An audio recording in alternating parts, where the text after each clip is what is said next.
Let's freaking go.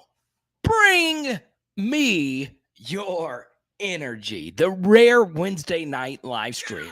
Let me know what you guys think about the Wednesday night live. I'm feeling good about life. I'm feeling good about Skipper, Jacob, Chris, Rob G. What's going on? We're going to hang out for a little bit. Got an early flight tomorrow.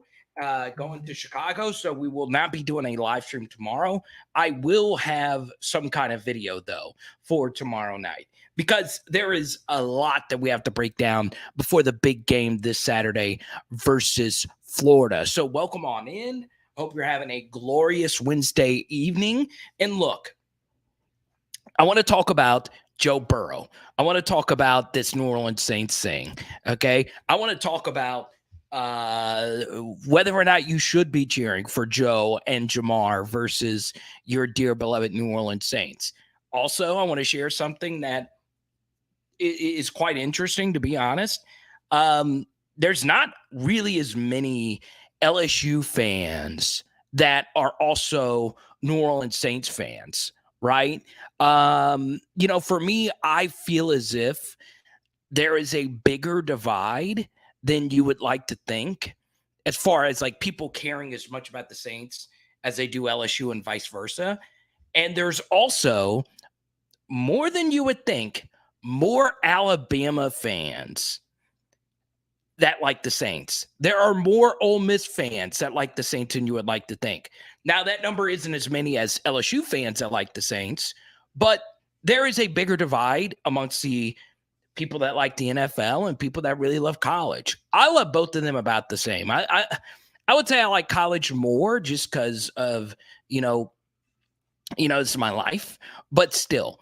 Also today, I am going to share a few thoughts on some players I think deserve more playing time. And obviously one of those guys is Harold Perkins. No mystery there. But, still, I'm going to share some thoughts on a few changes that I would like to see. We also might have a special guest drop in on a rare Wednesday night live stream. It's kind of like the, 11 a.m. Tennessee thing. Playing a game at 11 a.m. is good for some people. They get to go to a game that they normally don't get to go to for some, right? And tonight, because of the rare Wednesday night live stream, we might be able to get a special guest drop in here. So pretty excited about that. Chris says, hope, not at all, but I hope they get their cheeks clapped. You are a AYS listener. I could tell. Rob says he is cheering for Joe and Jamar. Yeah, I am too, kind of, sort of, because, look, even though Tyrann Mathieu and Jarvis Landry are players I like as much as those two, I really do think the Bengals can still make a run. I don't think the Saints can this year. But, man, it's kind of crazy, whenever you actually think about all the different players. I was actually going to go to this game. I can't. It is Haley's birthday weekend, and we are going to Chicago, as we mentioned a minute ago. So I kind of like the Wednesday night live stream. It is a little bit different. So at the end of the stream, let me know if you guys actually like this live stream. Now, one thing that's very interesting is today, someone that a lot of you are very familiar with decided to share a few thoughts about Brian Kelly. Okay. And that person is someone's voice who you could probably figure out pretty quickly who he is. I am not hearing anything good about Brian Kelly. I've interviewed him a few times in the past. I know he had a stellar record at Notre Dame. I like him. They looked awful at LSU last week. Awful. Okay. And I'm thinking Tennessee just rolled over them like 40-13. I'm hearing the players ain't fond of him, the administration ain't fond of him, the fans ain't fond of him, the town ain't fond of him.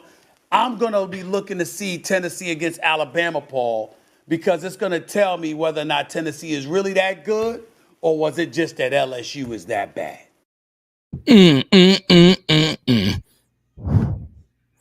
The legendary Stephen A. Smith. I love it. I remember I almost went to his premiere for Quite Frankly, for you OG Stephen A. Smith fans. That was way back in yesteryear, was it not? I love it. So what's up, T-Bob Ray Bear? Good to see you. Can't stand this. I love it. Absolutely love it. I have nothing against Stephen A. I actually have a Stephen A. story. When I was at Sirius XM, he would sometimes do his national show from my studio that I worked in, right? And, I was just some lowly intern, but I had a studio that I did a lot of my audio editing in. And two people have taken the studio, all right? Stephen A. Smith and Glenn Beck, right? Because sometimes, they're parading nationally.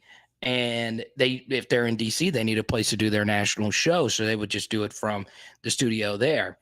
And I remember seeing Stephen A. sitting in there during a break.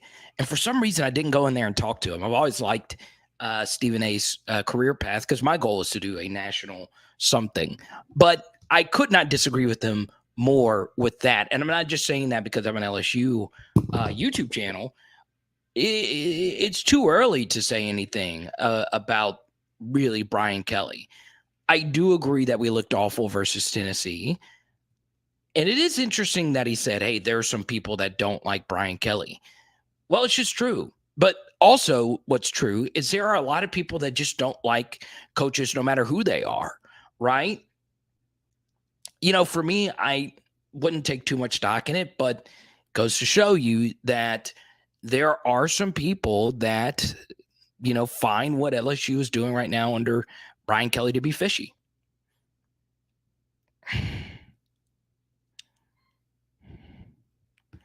And this is the old vet here. Well, looking at the fan reaction across various LSU channels, he isn't far off from what half of the fan base was saying. We just don't like the way it feels hearing someone else say it. Yeah, it's true. There's a lot of people that are very worried about what exactly is happening here. Okay. But, maybe there is truth to that. Maybe there are more people disgruntled with BK than we would like to think. Maybe there is, maybe there isn't. So there you have it.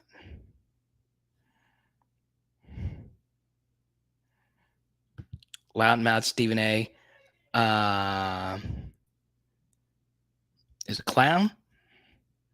He doesn't have any sources at LSU. What the heck is he talking about? I do think Stephen A's college football credibility goes down when, rest in peace, he called Dwayne Haskins a dual threat quarterback. And everybody in the college football world was like, what? So once again, something else about him is like he's the national voice of the NFL. He's a national voice for the NBA. He's a national voice for boxing, for UFC. Why do we need his thoughts on college football? I will say Paul Feinbaum was on the panel as well. And, we are Feinbaum lovers here on this channel. The administration is $100 million found of him. I love it. I freaking love it.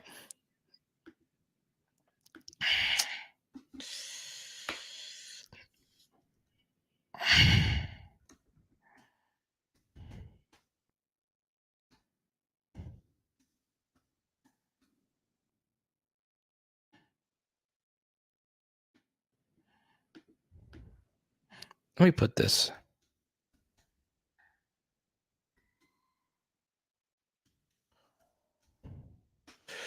I think you guys like this poll question.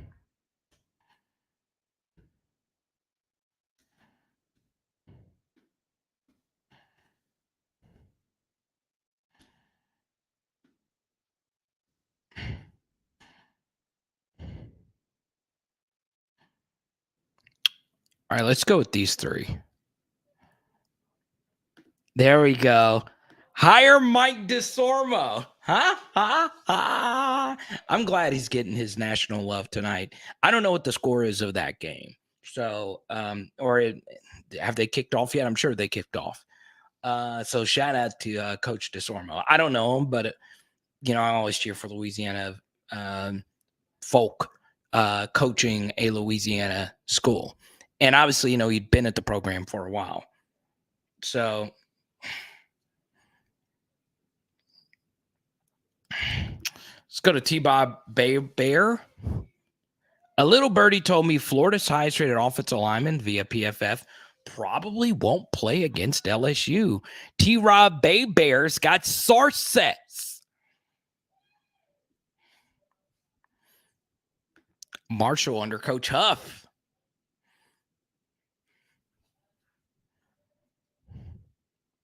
LA Mom, good to see you. Ryan Clark's works with him. Remember that? Don't know what that means. What's up, Chet? Wait, so the administration isn't fond of him yet? They hired him.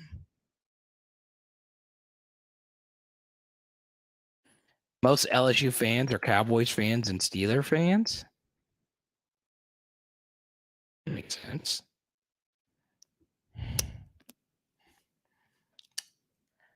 I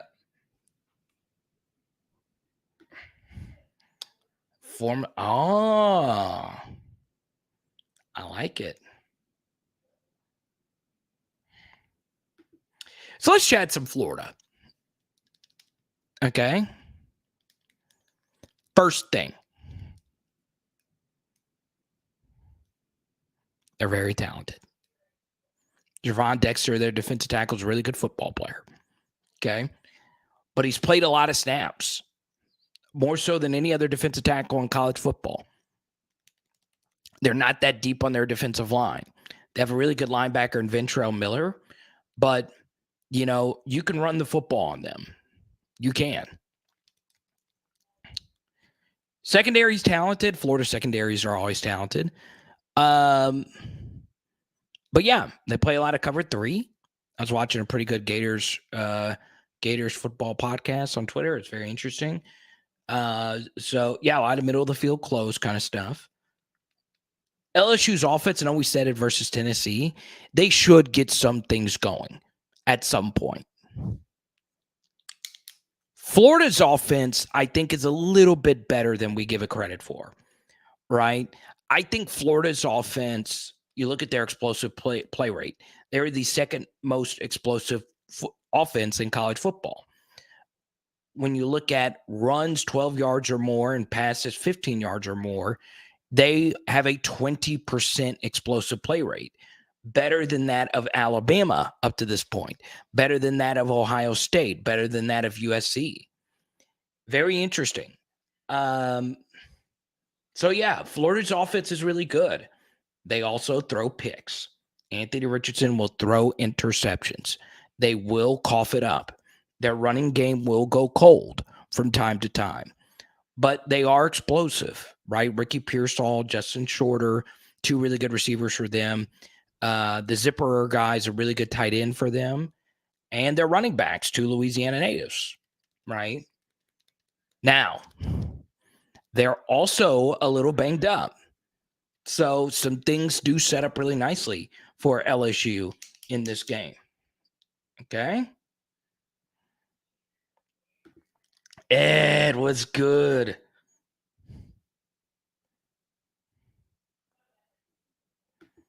LA Mom says, OMG, if JD doesn't get it going at Florida, please, BK, please give us a chance.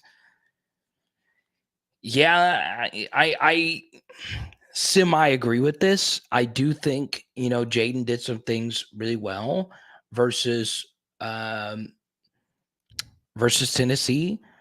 But, man, his ball placement is very erratic. And accuracy and ball placement, to me, are kind of sort of it sounds like it's the same thing, but it's not.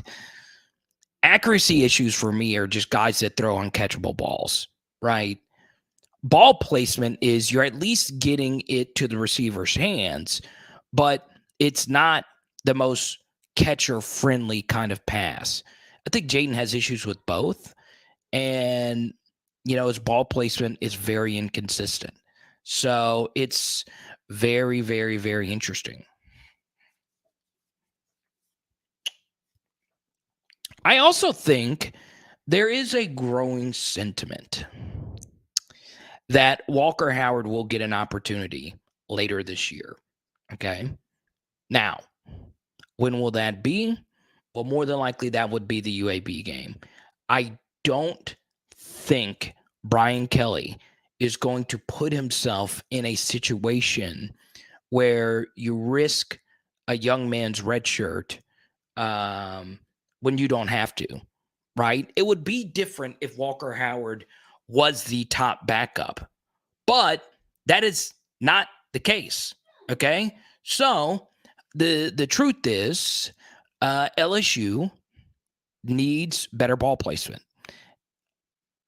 Maybe Garrett Nussmeier brings that to him. But I would like to see Walker Howard get some snaps towards the end of the year where his red shirt is not in jeopardy. Now, if he was the top backup, I would feel a little bit different about that. So we shall see.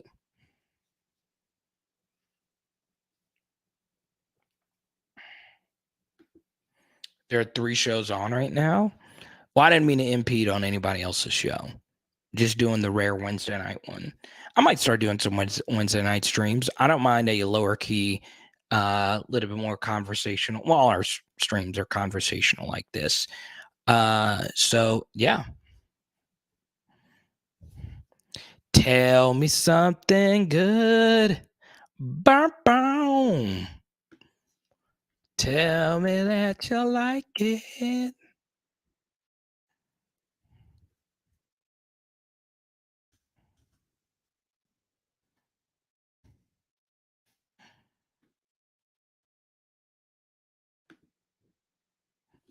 Stephen A. doesn't seem to do his research.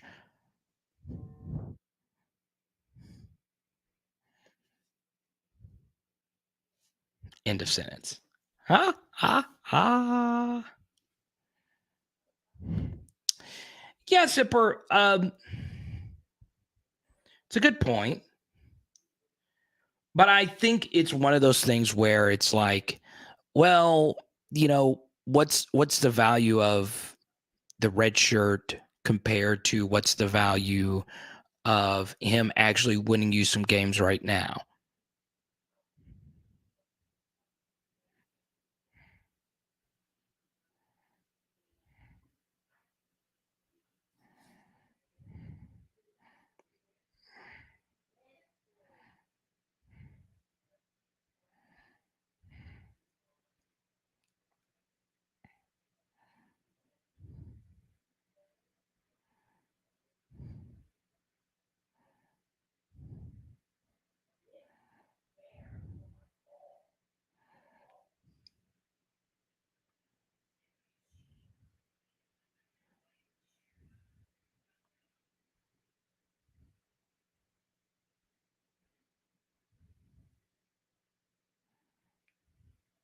That is so interesting.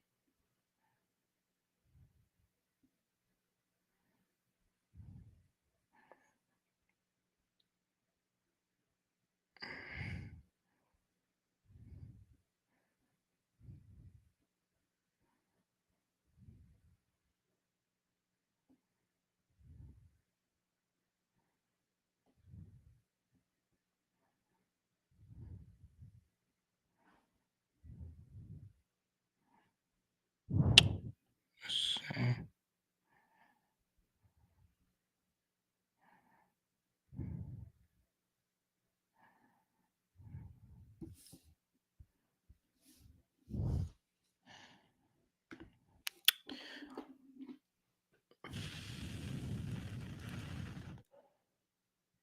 not on any bus or train, but the idea that Nuss is not ready is insane because he needs the snaps and experience to get ready. Why does JD get the excuses and justification, but Nuss doesn't? Curious.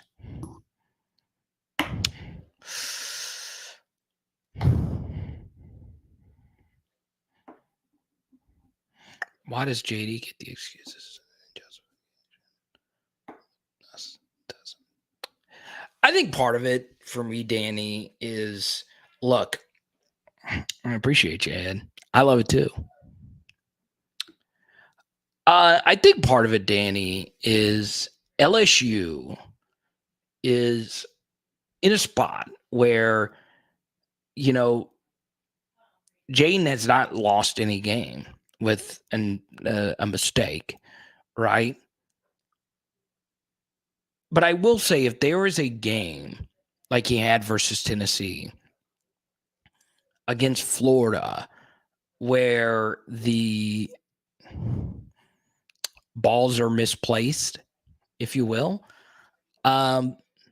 you need to start to reevaluate a few things.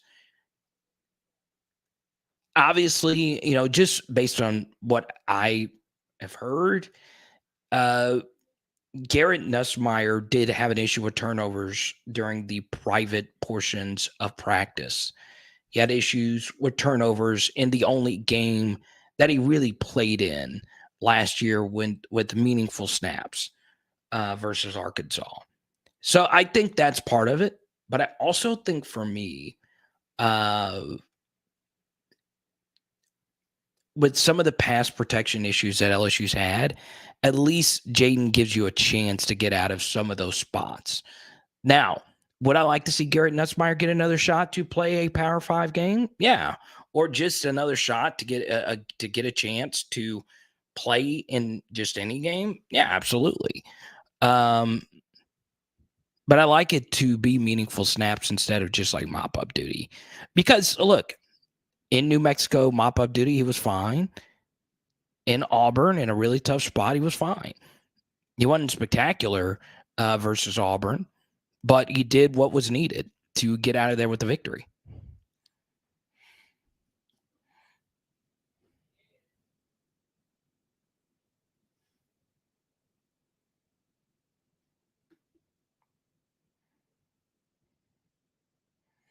Ricky Collins, but there would be another transfer quarterback who would come in. There would.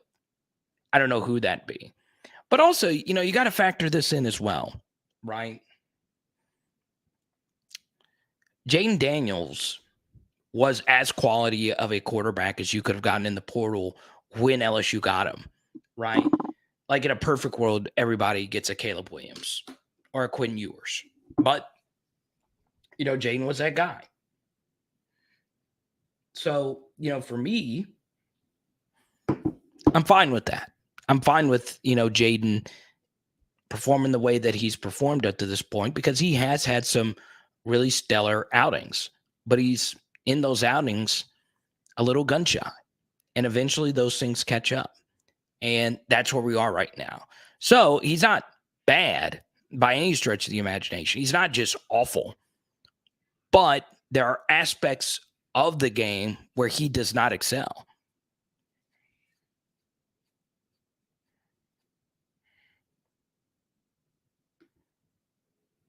Rucker, what's up, man? Looks like you're out on the boat. I love it. Let's go to Mark, who always sends me good Twitter DMs. I really appreciate you. Do you think there will be any coaching changes in the offseason? If so, where? Do you think JD would fit Gus Malzahn's system better? JD would kill it in Gus Malzahn's system, but that's Gus's system. John Rice Plumlee is in that system, a elite, athletic, dual threat quarterback who can make enough throws. But then again, Mark, as you know, and a lot of my PHLers know, I'm a Gus guy. And I have gotten a lot of Auburn fans after me about that. My love for Gus Malzahn is endless. I feel like this guy is not respected enough for what he did at Auburn and what he accomplished at Auburn. And we had someone on the show from Auburn just a few weeks ago. And, truth be told, he also liked Gus. Gus is great. There's no other way around it. Gus is great. Now, could we have gotten Hooker? Depends on what street corner you're on. I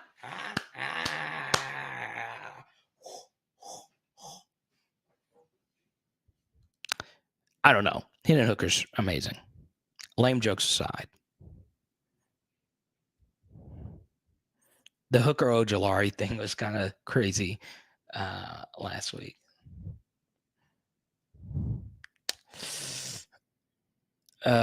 But yeah, I'm not worried about if, JD plays for Gus, but I'm a Gus guy. Now, do I think there will be any coaches in the offseason? And if so, where? I think you have to wait and see how the season plays out, Mark. But I do want to share with you something. And I'm working on a PHL podcast on this topic. And it's this simple, okay? If you want a simple stat, and I know we do deep breakdowns, but I'm about to give you cliff notes for something that will help you understand the sport of football better. Now, some of you do this already. Chris English, who I think is in here right now, does this. Jay Hill does this. And a lot of football minds, I'm trying to get them to do this as well. I cringe when I see people use total yards and total points as a measure of offensive success.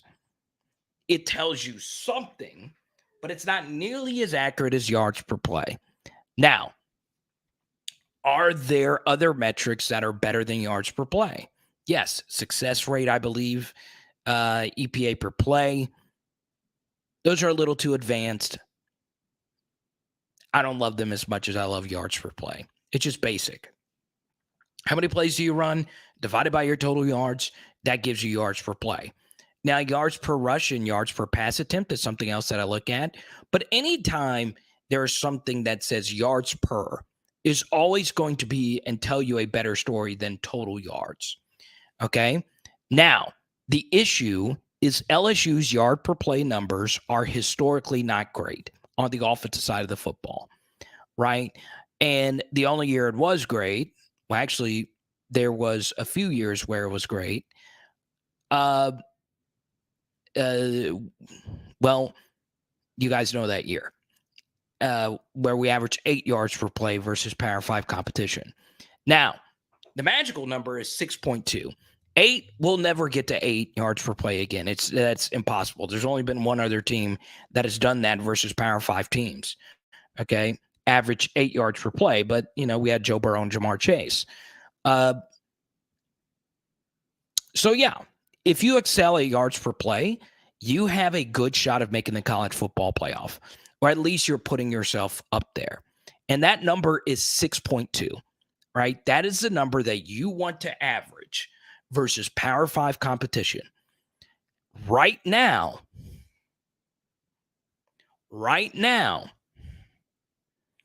we are averaging 4.8 yards per play.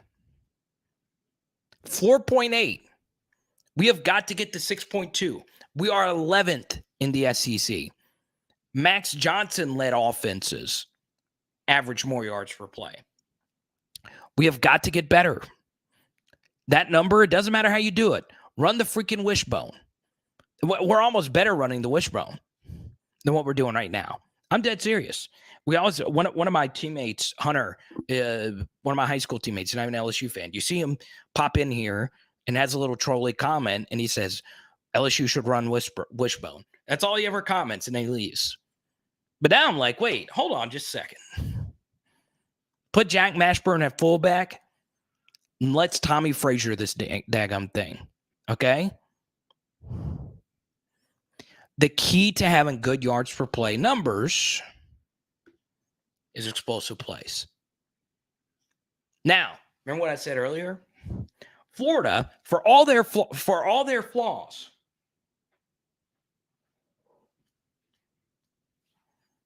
amazing yard per play numbers. Okay? So the simple truth is this. We have got to get better. We have got to get better when it comes to yards per play. We just do. Okay? Now, here's my fellow yard per play friend, Chris English.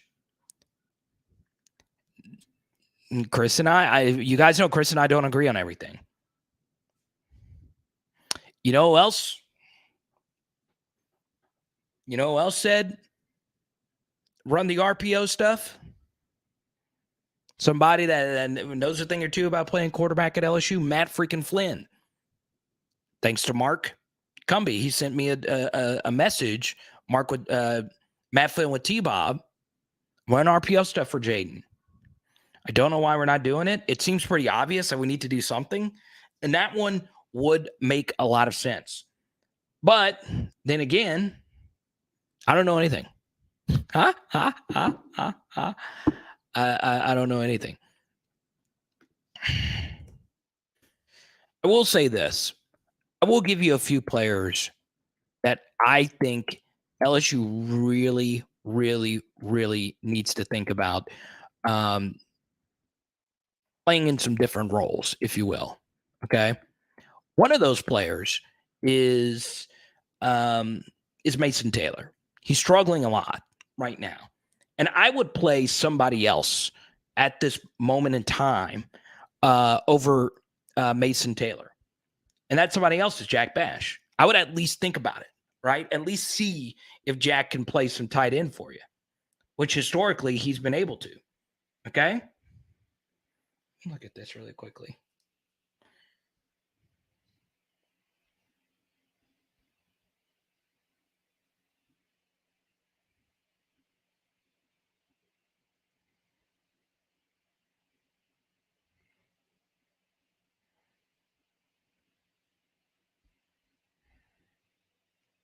Living in a daydream.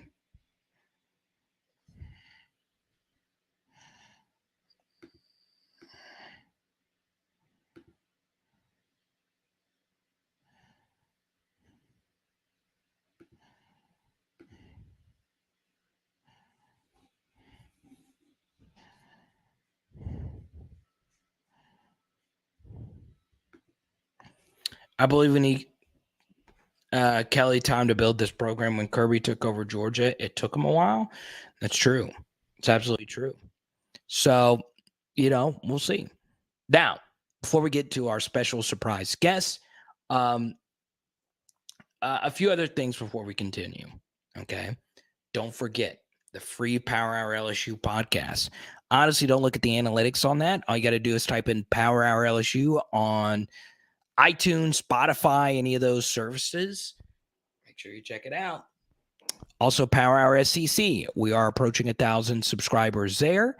So obviously a key number in the world of YouTube. And of course, tomorrow, no live stream tomorrow.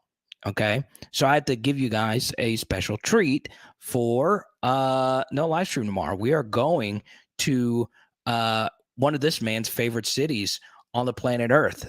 Okay. Can I get some clap emojis? Can I get some clap emojis in the chat before we get to our special guest? Okay. RPO. What's up, Big Al? Good to see you. Pegasus, good to see you.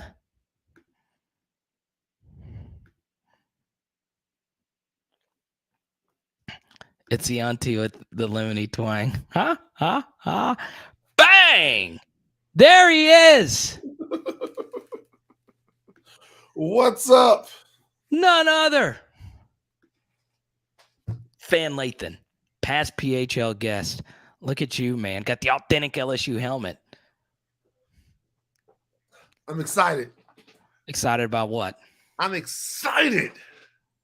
About what? Tell the world what you're excited about. Carter, I'm excited because every single game is the opportunity to get better.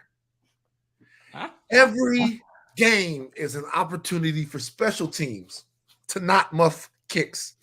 Every single game is an opportunity to make a high-low left-right read and let the ball go. Every single game, Carter, is an opportunity to get better. And I got to be real. I have a feeling, Carter.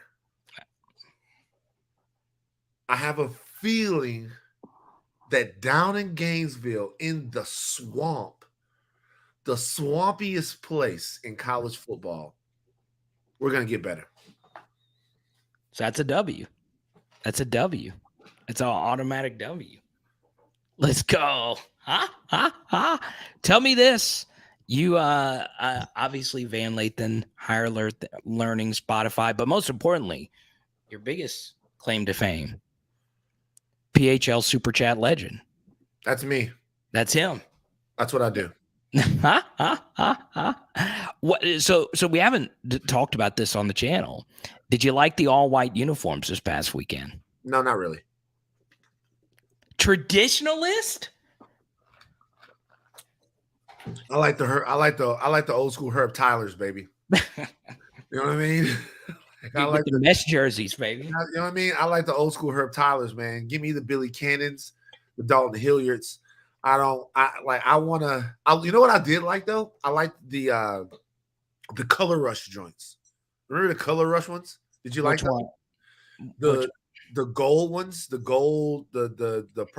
gold Color Rush ones. They back in the day, Patrick Peterson was like had this like magnificent picture in the purple and gold Color Rush uniforms. I gotta find it, but you know which ones I'm talking about. The ones the golden. What game did we wear? What game did we wear, man? I'd have to go back and find it out. I'll find LSU Color Rush uniforms. I'd have to look it up. The coldest alternate uniforms. I like the ones LSU wore versus Tulane in the 07 championship run. But I also loved the 2018 Mississippi State joints. This joint right here. Oh, that. Yeah. They wore the all golds in the mid 90s. Yeah, the all gold. I love those, man. Those are cold. They're cold. I like them. Simper said he's going to talk to Shaq, see if we can get him on the show. That'd be dope. I'd be down. Me and Carter, you guys. Me and Carter went to a Shaq party for the Super Bowl. Carter came out to LA, and Carter went Hollywood on me, man. Carter was in there wheeling and dealing. Look, that's me and Carter going to a Shaq party Super Bowl weekend. Now, let me tell you something. How did Carter come to LA and then introduce me to people? I mean, how did Carter come to LA and introduce me to people? We're walking through a party, and Carter goes, "Oh Van, yeah, okay, I do." Van, I want you to meet somebody. Van, I want you to meet somebody. I'm like, you're in my city. Who are you going to introduce me to? One of his pals. I guess the guy used to work for LSU or something like that. Yeah, no, he was the second high up for the Broncos, and now I think he worked at LSU for a while. Yeah. And God, what's his name? Why is his name so bad? Seth Medvin. Seth Medvin is his name. He used to work at LSU. Really, really, really cool dude. Yeah, that was kind of interesting. I was like, hey Van, come meet my friend Seth. Come meet my friend. I'm like, you're in my city. We're at Saks Fun House for the Super Bowl. So the game. Okay. I want to talk to the fans here. Do it. I want you guys to look at this. This is what it's all about.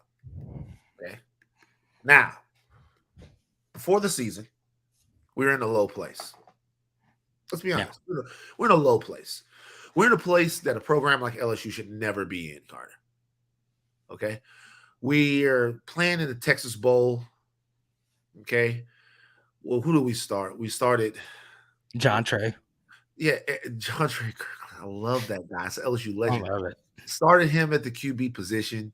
You know, we didn't have very many scholarship players. We were out there playing bare bones. This was some real necessary roughness type stuff going on.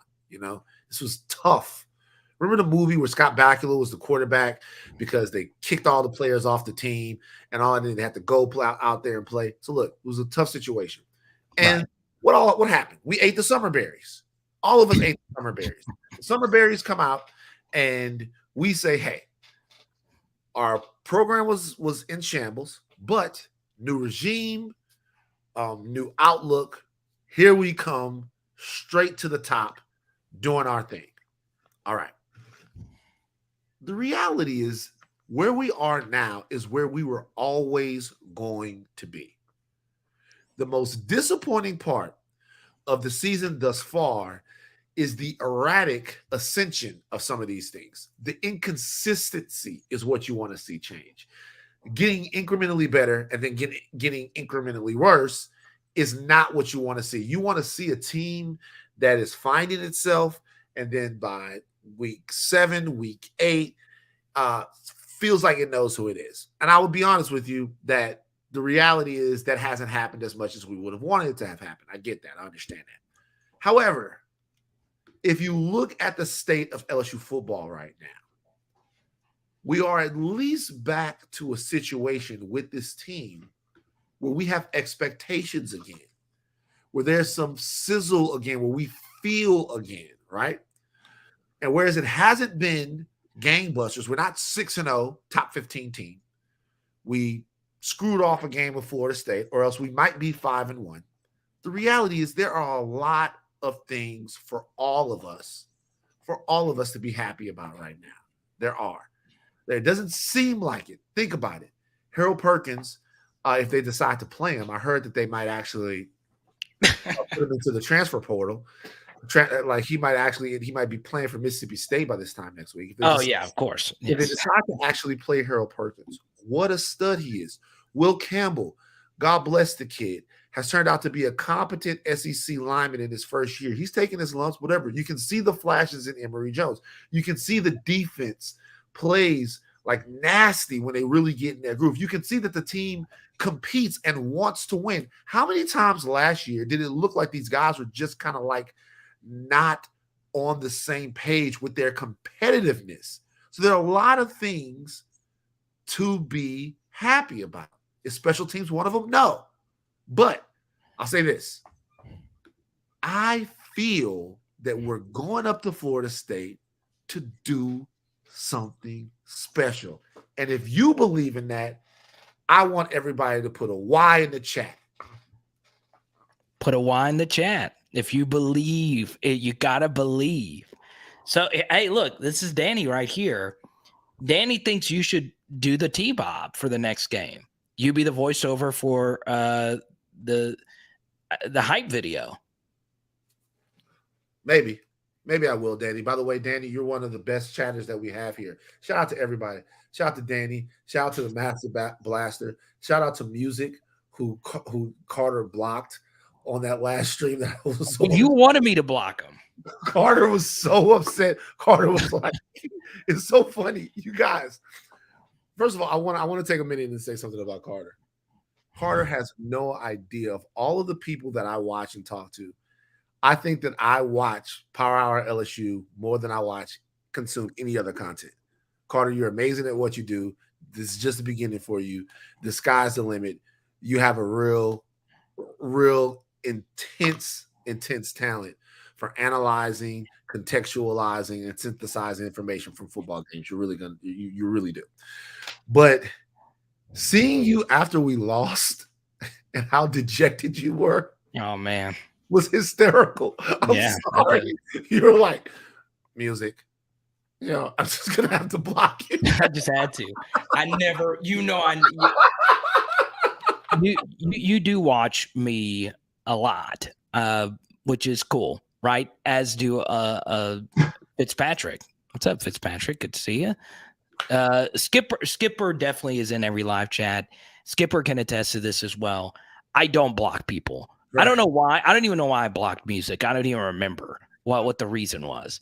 But I was so mad that nobody asked about the Harold Perkins thing. That's why I was really mad about it. I don't care. They asked him on Monday. But it was after the game. Oh, you mean in the post game press conference? Yeah, in the post game after that, because You know, I felt like that was kind of a, one of the more bizarre things about that game. And we didn't know, like, and I was like, wait, it can't be disciplinary because he's still playing some. Yeah. And I was like, it's not disciplinary. Like, I know people close to Harold now from some of the videos before. They would have let me know. They would have let me know something, that if there was something like that amiss. So I then said, I was like, okay, what's the deal? Is he hurt? Is it whatever? But that's why I was disappointed. That's why I was so frustrated. I've seen LSU get blown out far too many times, like I said a minute ago. But I was so mad. I was so mad. I was like, please, someone in the building, ask why our best defensive talent since Grant Delpit isn't out there. But yeah, it's crazy. What's up, Tyler? Good to see you. If you have a question for Van, go right on ahead. But yeah, we need to let LSU know that you need to voice one of the hype videos. I think that it's. I just want to make sure, because like what I like to do is, I know you shouldn't do this, but I like to, during a game, I like to go on Tiger droppings. Right. I like to go on Tiger droppings, and I like to watch the meltdown in real time. Okay. And I think that sometimes as fans, we watch ghosts on the field instead of the actual players. Like at quarterback, Jaden drops back and we see Joe Burrow. At linebacker, Greg Penn dives in and we see, I don't know, Devin White. Devin White, yeah. Or, at safety, the safety's going to make a play. We see, I don't know, we see Grant, we see Eric Reed, we see Laurent Landry, we see Jamal Adams. The players that we have are the players that we have. And what we hope is that our coaching staff understands that they need to provide the environment for these kids to understand the game better. Because it doesn't seem like right now, when the game begins, they're playing with very much confidence. What I'll ask you is this: what do you think the slow starts are about? Like, from a football standpoint, forget about from the standpoint of, are they ready to play mentally? Like, are they fired up at the beginning of the games? Is there a football reason why we're getting off to slow starts? It's Brian Kelly, honestly, because the truth is, it is an alarming trend that, a lot of his career has featured slow starts in these big games, right? I think the most important thing whenever you play a team that's really good is, getting something going positively for you. And, you go back to last year versus Cincinnati, Notre Dame in a 17-0 hole. The score only ended 24-13. They struggled with it.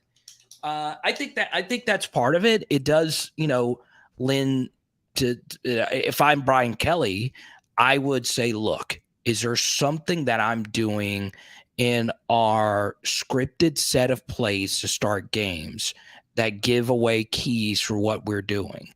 Right. I think that's very important. And then you really have to start diving a little bit deeper into smaller minutia details. Like you and I were talking privately on the phone about this earlier. So all day today, I reached out to a bunch of wide receiver coaches or people that study wide receiver play. So there's a guy that does, and I won't say who, but he does these deep wide receiver breakdowns for Devy fantasy stuff. So he studies high school wide receivers, he studies college wide receivers, and it's all he does. It's all he does. Okay. And I sent him a bunch of the clips, and he's like, God, it's interesting how they align. Sometimes the LSU receivers don't line up right on the line of scrimmage when they're supposed to be on the line of scrimmage. And there was a few people that said it looks kind of like an illegal formation that they're lined up in, which is, kind of strange. I feel like, I know coaches say this all the time. You got to do the little things right. Yeah. Well, some of that is true here, but then there's also the macro where Brian Kelly has never had the benefit of the doubt when it comes to, he's never had like an elite quarterback that can mask up some of his deficiencies as well. And I know we're putting a lot on Walker Howard for the future, and Jacques Doucet asked that question about Walker Howard last week, But I think, it's to the point now where we know Jaden Daniels isn't this Caleb Williams level player that can mask up a lot of your holes. And Garrett Nussmeier might not be that as well. So now we are waiting on Walker Howard to come in and save the day. But at the same time, we got to start looking at all these little things, Van, that are very important for you to become a consistent championship level team. And those little things have to do with things that you see that are identifiable on tape. Yeah. And then, it's stuff that we can't see, right? Like, it's that's like the day-to-day operations. I think one thing that hurt Brian Kelly going into now is so much of this past offseason, just speaking to people that I know in the program, was fixing the communications, right? And CBS and a lot of people have done national pieces on that, but he really had to gut and restructure a lot of different things, to the point where even some of the people at the program who stayed had to, move their office and change how they did things, and their titles changed and what they did on a day-to-day change. There was so much of that the actual football became a little secondary. And I think that could be part of the issues right now for LSU as well. So I think, oh, look at you. It made it. There you go. Get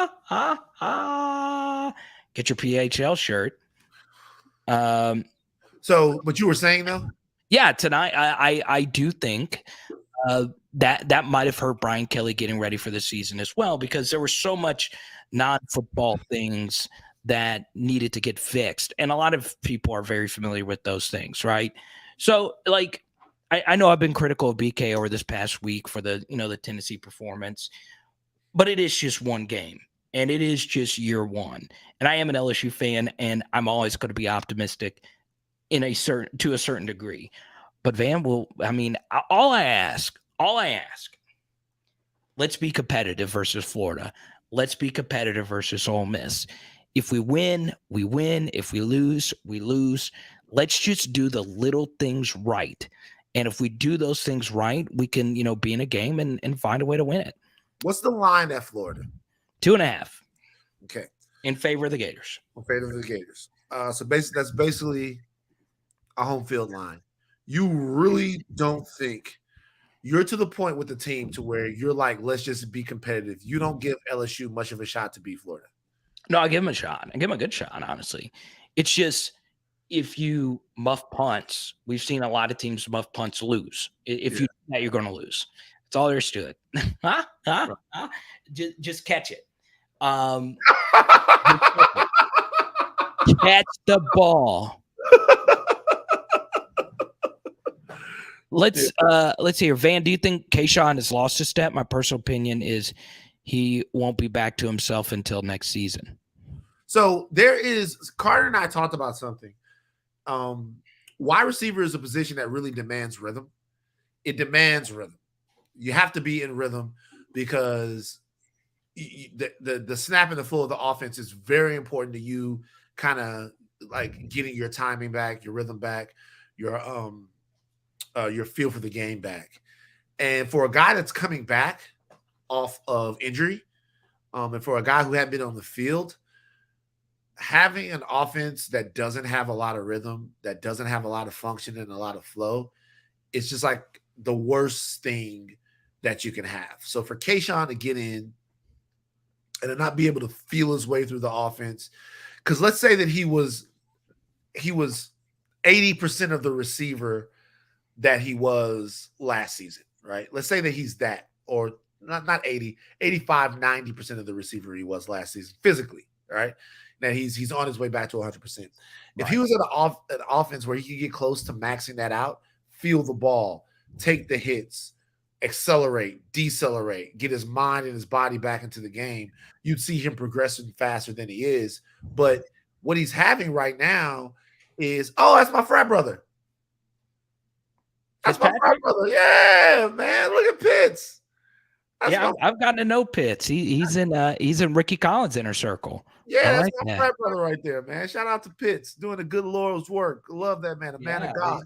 He's a man of God now. I knew him in college.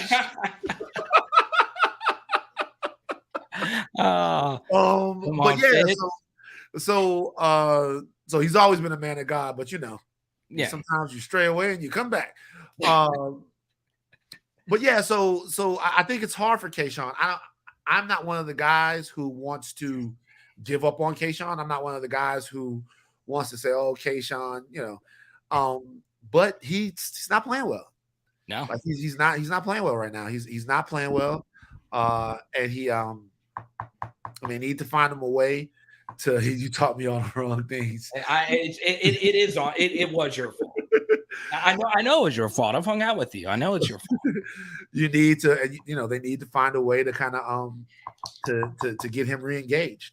And I can tell you one thing: if I could talk to Denbrock right now, Yeah, the pop passes aren't going to do it. Okay, all right, the pop pass is cool, but if you think that getting him touches on the pop passes coming off the end, the jet sweep motion, the sweep motion, pop pass, if you think that that's going to get him engaged into the game, it's not. You need to get the ball in the kid's hands. He needs to get some separation, and he needs to play like he wants to be a first-round pick. But I still believe in him. So you and I had a big disagreement about this. And I'm glad Sid brought it up. I think LSU needs to see what they have without Keyshawn. See how it works, right? Wow. Now now notice I'm not saying eradicate him from the game plan, but if you go look at a few advanced metrics, right? Go look at yards per target run, right? How many yards do we gain when the quarterback targets you? Yeah. Keyshawn and Mason Taylor, according to SEC StatCat, of receivers that have gotten 15 or more targets this year, they're both in the bottom 5 in the entire SEC. Okay. Mm-hmm. The other 3 players are running backs, right? Which makes sense. Running backs don't run as many yards. They're checkdowns, right? Yeah. It's not good. It's not good. Now, some of that are inaccurately thrown passes. Some of that are drops. And quite frankly, there's not a whole lot of efficiency being generated from when we actually throw the football in their direction. And there's also a few instances, just watching on tape, that Jaden doesn't actually rip it to them when they're open. So for whatever reason, Jaden has not really vibed with those 2 players in particular. And he's also missed the other receivers. I'm not saying that at all. And those 2 players being in the bottom 5 has as much to do in essence as a quarterback as it does the other players. But just based on what I've seen, the other players have generated more separation.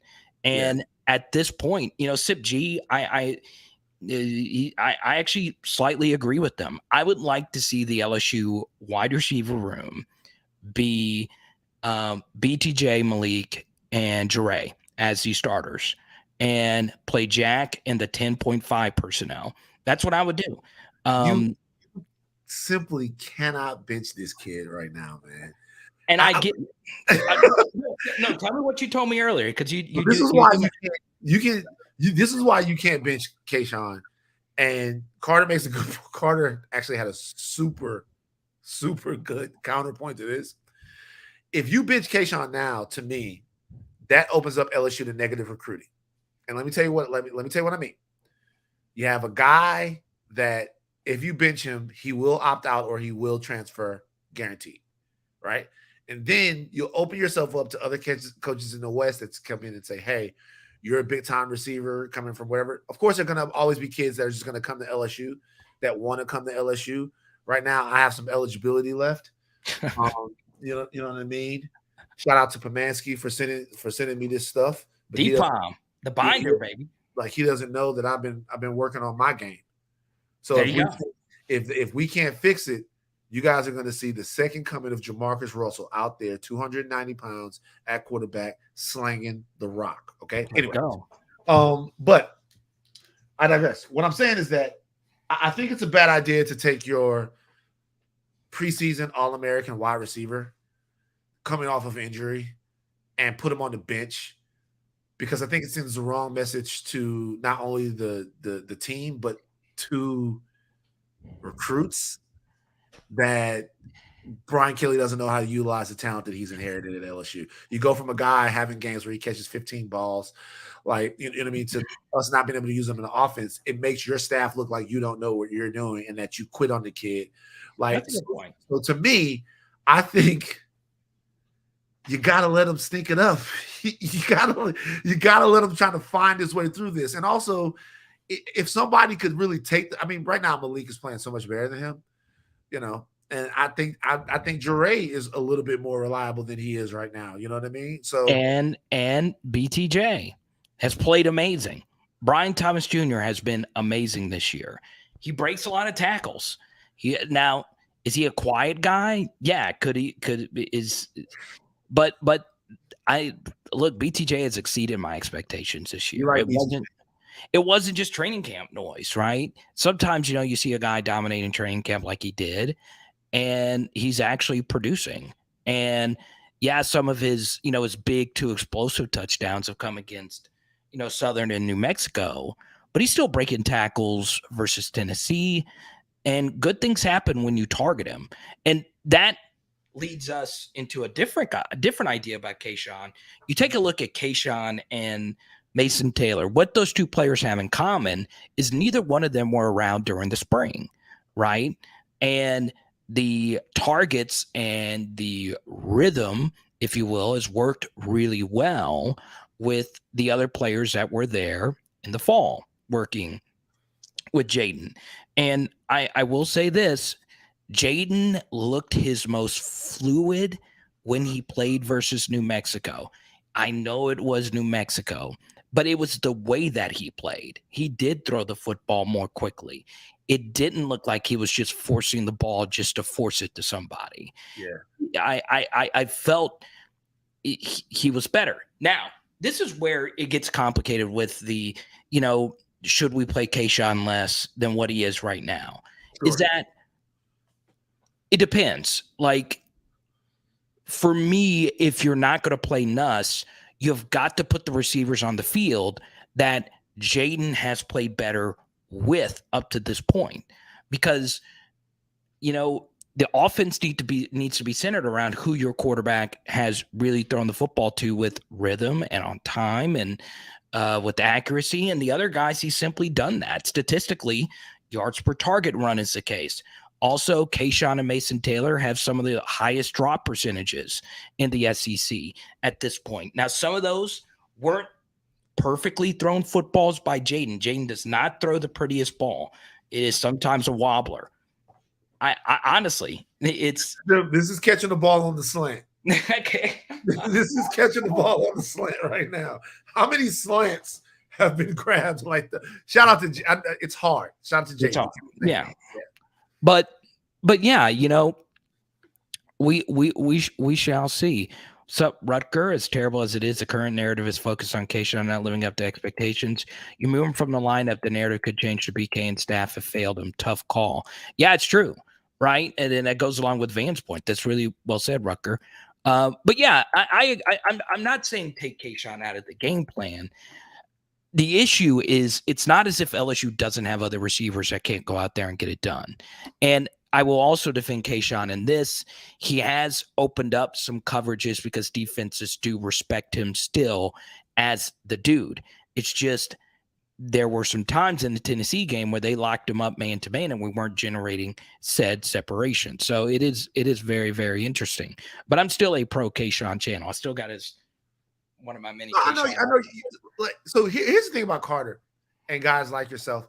Like, you are so solutions based that my dad used to say that when my dad would be figuring out like he'd be getting ready to bid a contract. My dad, rest his soul, was a good old South Louisiana man, and he had all these sayings. He'd be like, "Son, math is cold." I mean, what do you mean? He's like, the numbers just are what they are. Like, I know that's like a numbers don't lie, but he's like, math is cold. So my father would be like doing the math to try to make a bid. He'd tell me it's about what we make. It's not about who we like. It's about what we make. And I'd be like, God damn, you're a good savage. Yeah, we just went to this guy's house and we talked to him and we negotiated. He's like, it's about what you make, not who you like. So I get it. you're looking at the numbers. You're looking at you're looking at the results, and that's the most important thing. It is. It's the most important thing. I do think that there's a mini battle that exists in the position in the story of Keyshawn Boutte. And that battle is if the staff can figure something out with the guys that they got here. We know he can play. Right. As far as Jaden and the rhythm that he has with his receivers, it's interesting that they have an offense for Jaden that almost assumes that Jaden is Joe Burrow. Right. Totally agree.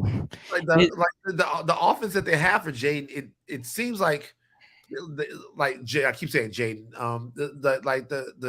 The offense that they have for him, it seems like they think he's Joe Burrow. Like he's not, but they want him to make high-low, left-right reads, identify soft spots when that's not what he does.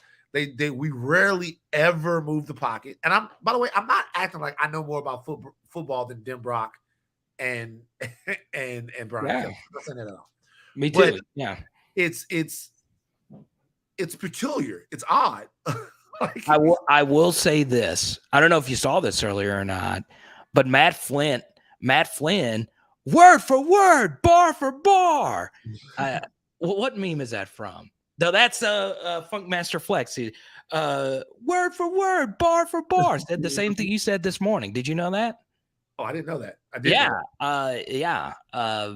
Something I've referenced as well. So Matt Flynn, hey, he knows more about football than 99% of the planet. And he played with Aaron Rodgers. Kerry just said, why didn't BK pick Brennan when he could? Kerry, it's October 12th. Deer season is right around the corner. Like it's going to open up at the end of this month, beginning of next month. It'll be the rut in about 6 weeks. I ain't been home in a long time, but I remember that much. Stop bothering Miles. Stop bothering Miles. Miles has a portable tree stand. Miles has a tree stand built somewhere. Miles has a box stand overlooking some sort of field. Miles is looking at where the corridors for the deer are. He's got his rattling horns. He's got his deer piss. He's got his real tree. Miles Brennan ain't thinking about y'all. It's over. All right? It's done. I only you could have said it that way. Yeah, he's got his Cabela's on. He's got his Cabela's on. You know, he's ready, man. His rubber boots, man. I had all of that stuff. Like I used to wake up, my dad take the deer pee and put it all over me. I'm like, oh, this is disgusting. He's like, you did that? Don't you? I'm like, yeah, put it all over me. We get there, we sit up there, mosquitoes tearing you up. But then all of a sudden, there's the deer, and it was all worth it. Boom, put them down, backstrap, meat in the freezer. That's what Miles is thinking about. He's not thinking about no LSU football right now. We had a long debate what the backstrap was. I still don't know what the backstrap is. What is that? It's a meat along the spine of the deer. On the spine. That's the best part of the deer? Oh, my God. Is it? Yes. Oh, Jesus Christ, Carter. God, forgive me for taking your name in vain. Like along the spine of the deer, my mother would take that backstrap and she would make some deer sauce piquant. And it's like the deer venison is amazing meat. It is. But when you take the backstrap, gravy, even make the sauce piquant, gravy it down, some medallions over, it is amazing, man. It's incredibly amazing, man. It's amazing.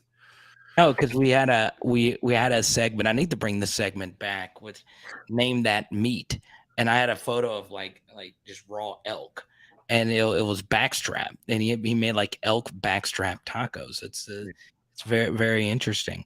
I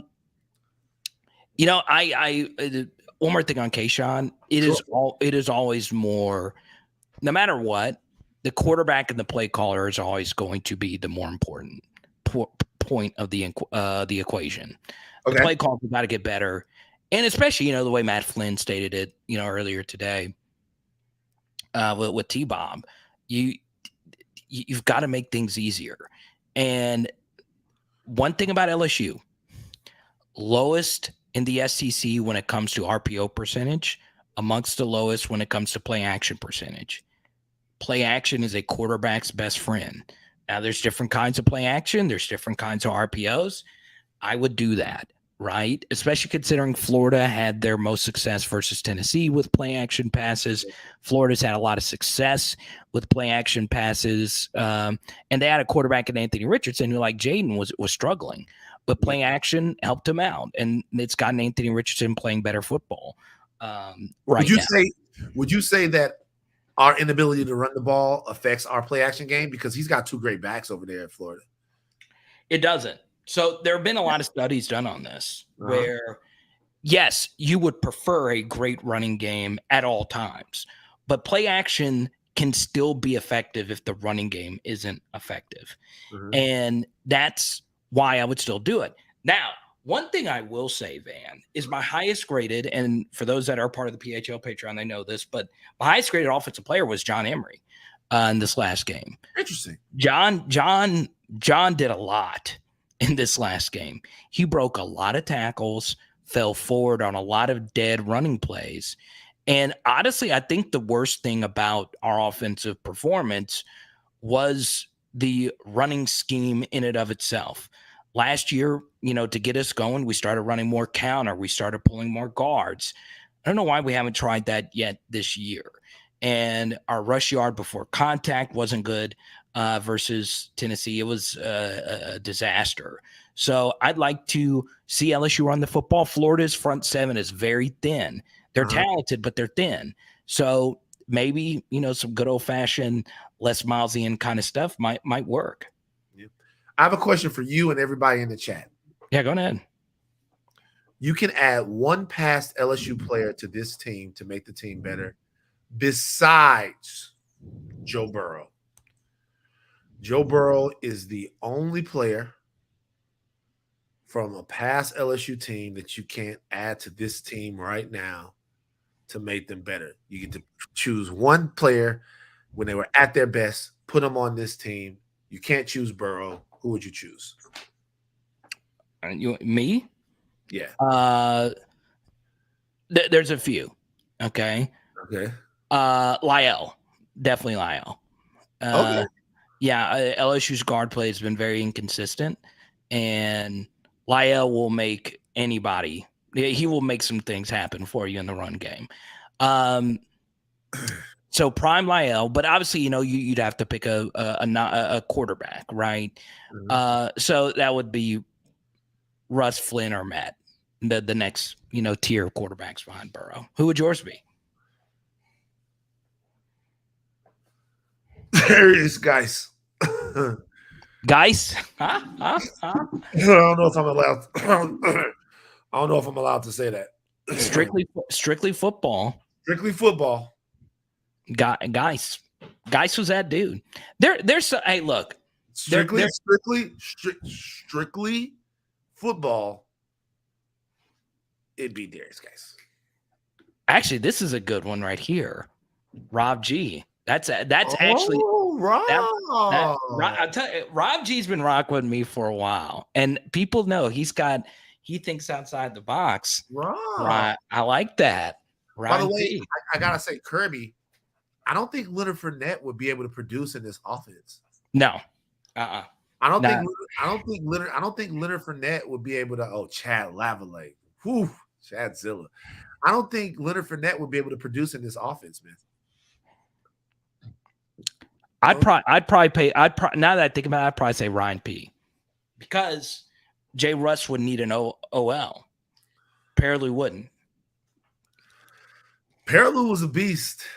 Paraloo will give you some dual threat, baby. Is Paraloo the biggest what if story in LSU history? Oh, it's not even close. There isn't a close second, really. But I'm trying to think of. Oh, you want to know a very underrated what if? You just said prime. Let me talk to Branson Cat real quick. Dude just said prime Leonard Fournette wouldn't produce. Like, bro, he wouldn't be as good, but he would produce. But you still have to pick a QB. Yeah. You're wrong, Branson Cat. And Branson Cat's a youngin. And let me tell you why. I like that. I like the picture. Okay, let's look at Branson Cat's picture. I like the picture. He looks like he's got a Les Paul or something like that. He's playing it up. He's got some better than Ezra he's playing. He looks like looks like he's in a Christian rock band. Nothing wrong with that. Leonard Fournette is a gap runner. Do you remember Leonard Fournette is a gap runner? Give him a little daylight. He hits the hard, hits the hole hard, punishes the first man that he sees. If Leonard doesn't have the twinkle toes, if you don't give him a little space, it's hard for him to get going. We already saw that movie. We already saw that movie, man. I appreciate you though. Cecil Collins. Yeah, I would say Cecil is probably, another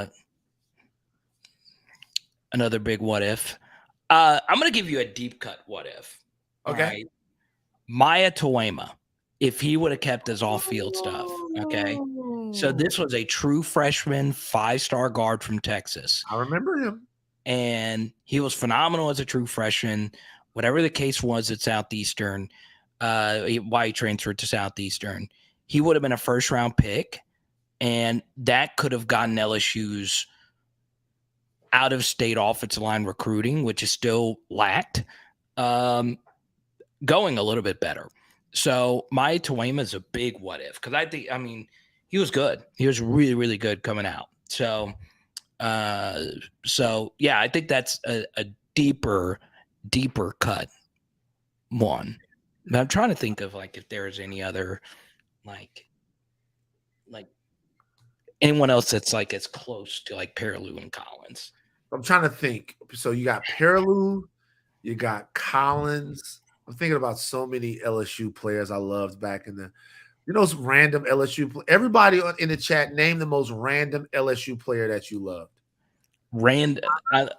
Just give it the most random LSU player that you loved. Do you know who mine was? Who's that? I loved Rondale Mealy. I loved Rondale Mealy.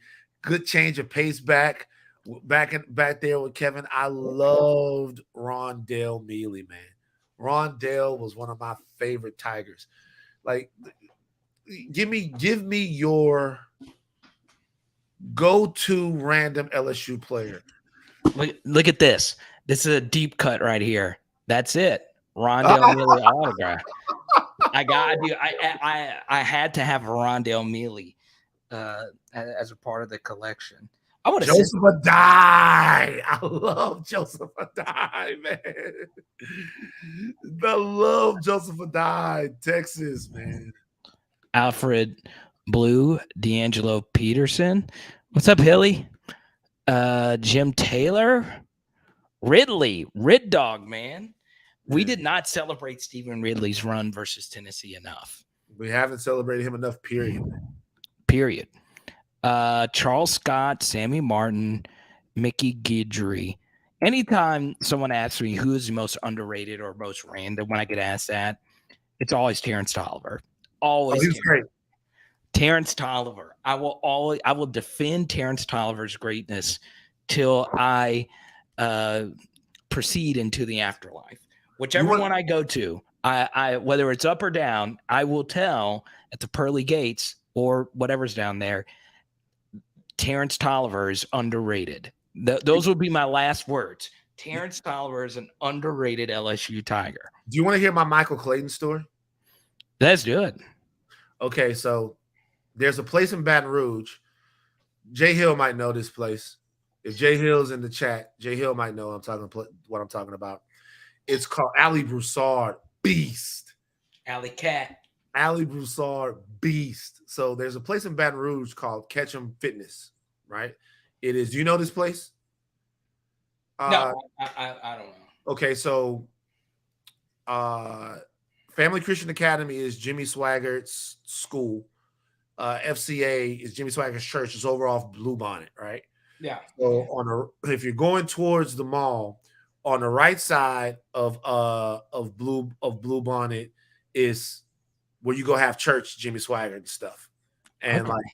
like on the left side of Blue Bonnet is the school and all of that stuff. So Ketchum is like a fitness center, but it also is for like the school. So the FCA plays there. So it's Ketchum to me is the best gym in LA besides the rec at LSU. It's the best gym in LA.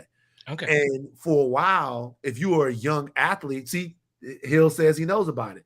For a while, if you were a young athlete in Baton Rouge, you would go play ball at Ketchum, you would go hoop at Ketchum, you would go work out at Ketchum. Like I went back there when I went back to bury my dad, and there's like a little football field there in Ketchum. I used to go to work out there and go to church there, right? So me and my boy Ryan are in there. We're in the 11th grade. And that whole summer from 10th to 11th grade, we started dunking. Like I dunked for the first time in like the 10th grade, but that summer it was weak. That summer we really started dunking. Boom, boom, boom, boom. We doing our thing, right? And we're in there and we're playing. We're hooping. School started now. I'm a junior. And this kid is in there. This dude comes in there and we hooping against him. And I mean, bruh, he's doing everything. He's going left, he's going right, he's laying the ball. I'm like, God damn, he hard to handle. We could like he getting up, bang, dunk, boom, boom. And I'm like, bro, man, after it's over, we playing, he's on our team, we throwing him lobs, he's throwing us lobs, all of this stuff. Remember, we are upperclassmen, we're juniors. And I remember going, hey, bro, what school you go to, man? And he goes, oh man, I go to Christian Life. I was like, you go to Christian Life? He's like, yeah. I was like, what grade? Like you hoop? Like what grade you? He's like, I'm in the 8th grade. I'm like, what? What? He's like, yeah, I'm in the 8th grade. I'm like, you're in the 8th grade? It's Michael Clayton. And I never saw, when I first met Mike, me and Mike we friends to this day. I never, ever, ever saw somebody that dominant. In just people don't understand. Mike was maybe between him, Collins. By the time we got to the age, Collins, he was one of the fighting Langston Galloway. He was one of the best basketball players in LA, and then he just kept getting better. And I remember he told me one time I saw him. He was like, "I think I'm gonna go to LSU." I was like, "No, you're not." Because Florida State wanted him, and the whole it's like, Yeah. no, you're not. It's like, bro, I think I'm gonna go to LSU. Him, Spears, all those guys went to LSU, changed everything. Changed everything. Marcus Spears and obviously Kev Falk before that. But remember, yeah. Florida State was the thing, right? It was Peter Warwick, obviously was like, the wide receiver of that era. But it was Warwick Dunn as well from Baton Rouge, And Ward Dunn, but Travis Minor as well. Travis Minor. So this was interesting. I saw this earlier, and I know Jay Hill probably saw this as well. This guy right here. Odell dropped his high school basketball highlights earlier. He could.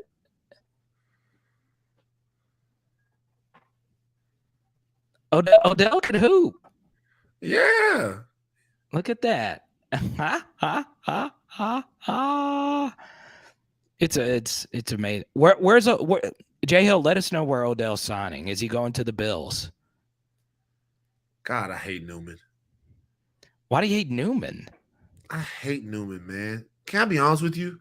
Yeah. Like, I don't like the Mannings. What? You don't like the Mannings? Not really, bro. You don't. I don't like them. You know what's funny? There was a Peyton Manning card because I'm trying to build a Peyton Manning collection, and I said no. But now I'm glad I didn't, because you might change my mind here about why you don't like the Mannings. I don't like the Mannings because they're Louisianians that diss LSU. They like some fake Louisianians. I'm not gonna lie, bro. Like it's like I'm sorry. I'm not trying to be a jerk. Really, they from Mississippi to me, man. Like, I'm not trying to be. I'll swear I'm not trying to be mean or whatever. I knew that boy wasn't coming here. It's just they don't seem like they us. They're for. I mean, they're from here, but they're not like we. They're not like us. I don't know how to say it. It's like they're cool. I mean, they're great. They're great quarterbacks. They're from Louisiana. It counts, but they don't really. I don't like them. Hey, okay. Let's type Y for yes, type N for no. They like you know what I'm saying? Like it's kind of like they got there on accident because it's like how about this? The Mannings are as much from Louisiana as my kids will be from Los Angeles. You ain't really from Los Angeles if you my son. I gotta take you to Maringouin every single summer. You gotta know how to you gotta know how to clean your boots. You gotta know how to break a horse. You gotta know how to do a lot of stuff. I mean, you're not gonna be like the rest of these. It's just something different. They like their pops play for the Saints, basically. So I don't know. Type Y for yes, type N for no. If you agree that you, so it's not that you're neutral towards them. You just don't like them. I don't like them. I could be fake about it, but I don't like them. It's like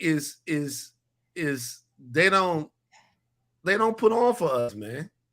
They don't rep Louisiana like that. Not to me. Like I rep Louisiana. This is me. No matter what. This is me. No matter what. They cool. I'm happy for them as brothers in Christ.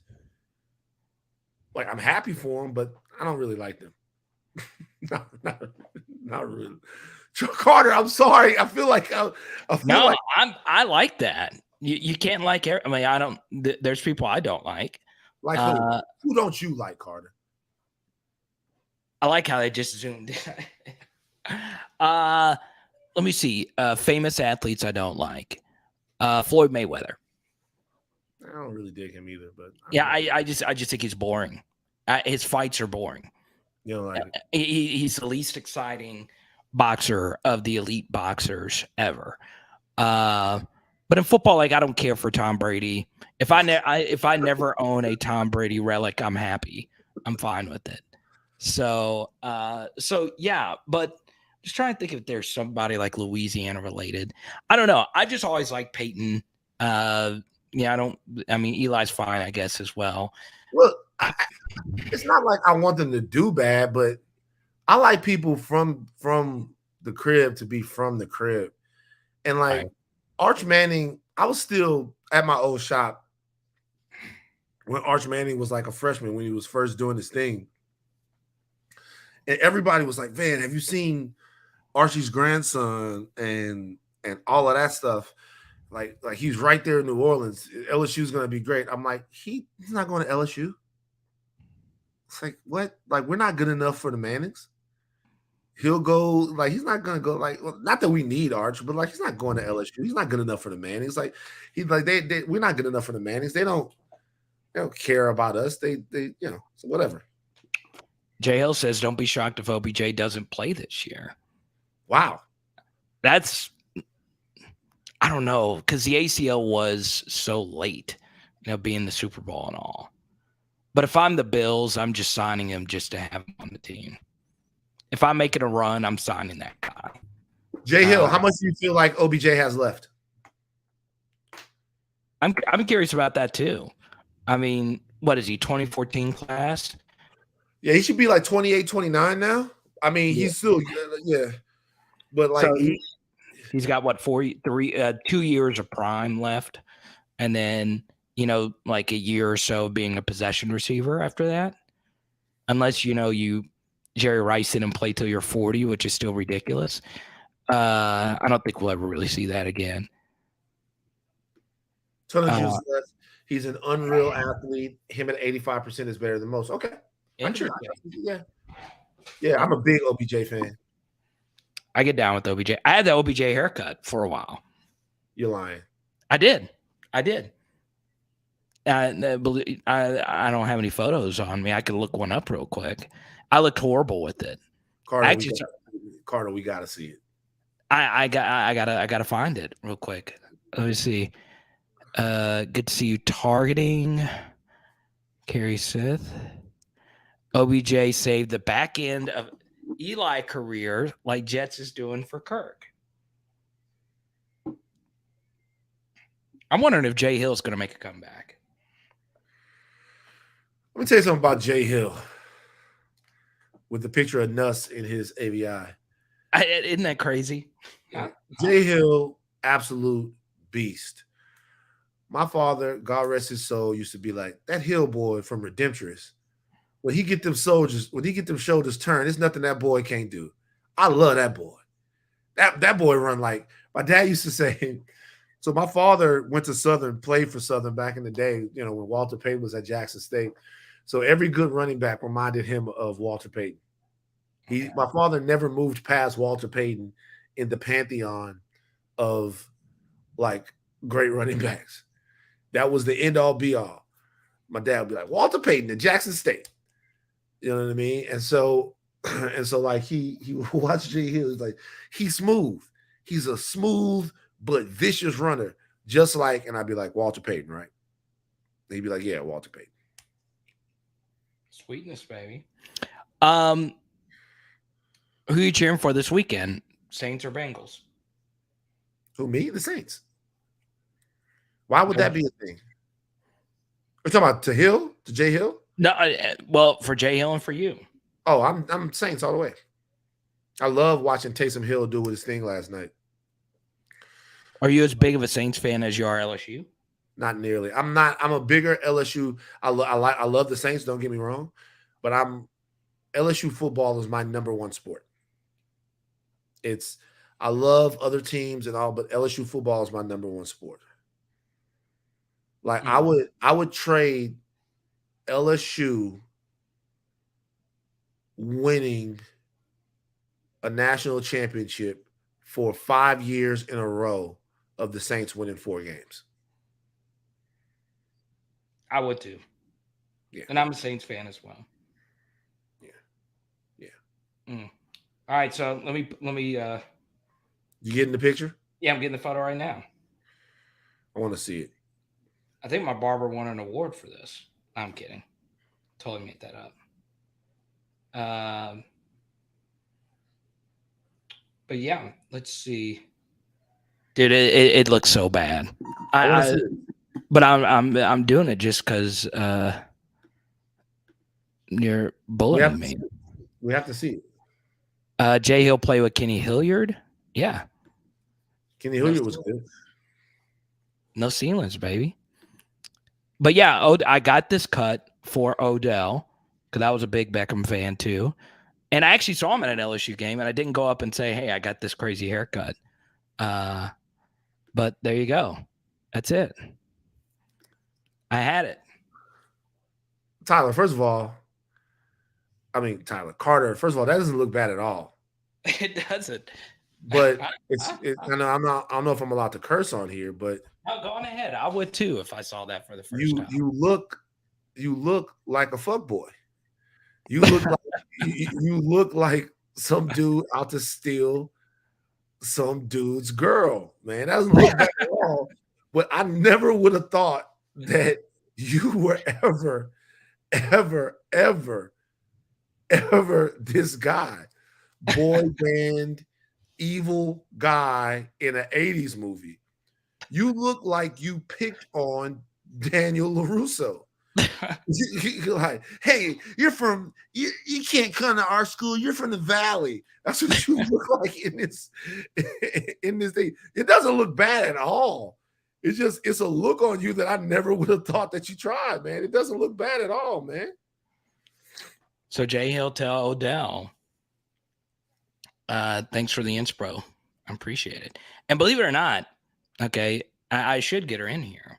But Haley actually started dating me when I had this cut. Yeah, that makes a lot of sense. So you were right, man. That was, and then once I knew that Haley was the one, I was like, okay, I can't do this ever again. Yeah, I don't think you. I don't think you could just go out and actually. She probably made you cut that shit off because she was probably like, "Nah, I can't."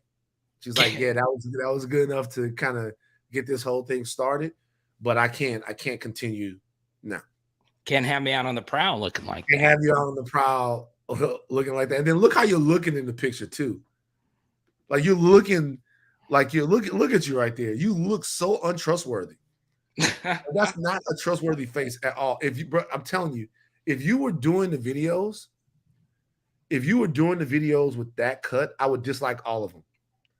I would try to demonetize. I'm like, I can't.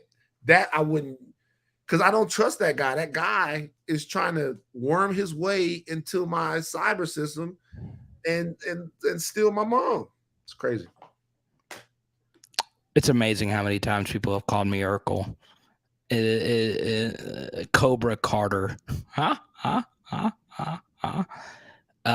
JL said, check my textiles. Wanted me to let you know something. Let's see here.